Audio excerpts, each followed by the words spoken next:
बारिश की हल्की बूंदें छत पर गिर रही थीं। पूरा घर अजीब सी खामोशी में डूबा हुआ था। इस छोटे से घर में अब सिर्फ दो लोग रहते थे, 18 साल की मोइजा और उसकी बूढ़ी दादी। कुछ साल पहले उसके पापा की मौत हो चुकी थी। उस दिन के बाद जैसे मोइजा की पूरी दुनिया बदल गई थी। दादी दिल की बीमारी से जूझ रही थी।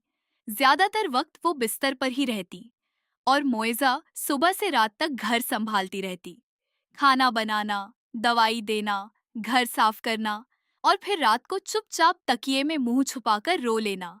अब उसकी जिंदगी में ना कोई दोस्त था, ना कोई अपना। अगर कोई उसका दर्द सुनता था, तो वो थे घर के पीछे लगे फूल।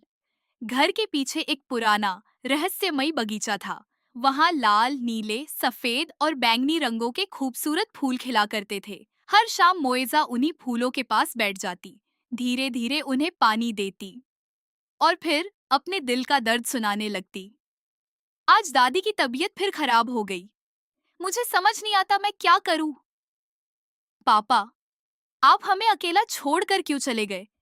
ऐसा लगता था जैसे वो फूल उसकी हर बात समझते हो, क्योंकि जब भी वो रोती, हवा अचानक धीमी हो जाती और फूल हल्के हल्के झूमने लगते। लेकिन उस रात कुछ अलग था। आसमान में काले बादल गरज रहे थे। बारिश पहले से कहीं ज्यादा तेज हो चुकी थी। घर के अंदर दादी की सांसें भारी होती जा रही थीं। डॉक्टर साफ कह चुका था, अगर जल्दी ऑपरेशन नहीं हुआ, तो इन्हें बचाना मुश्किल होगा। लेकिन ऑपरेशन के लिए इतने पैसे कहाँ से आते? ये सोचते सोचते मोएजा टूट गई। वो भागती हुई बगीचे में पहुंची और फूलों के बीच घुटनों के बल गिरकर जोर जोर से रोने लगी। उसके आंसू मिट्टी और फूलों पर गिर रहे थे। तभी अचानक पूरे बगीचे में एक अजीब सी चमक फैलने लगी। मोएजा ने डरते हुए सिर उठाया। उसके सामने एक लड़की खड़ी थी। नहीं, वो इंसान नहीं थी। उसके चमकते हुए पंख फूलों जैसे नाजुक थे। लंबे सफेद बाल हवा में धीरे धीरे लहरा रहे थे और उसकी नीली आंखों से हल्की रोशनी निकल रही थी। मोएजा डरकर पीछे हट गई। तब तुम कौन हो? भूत हो क्या?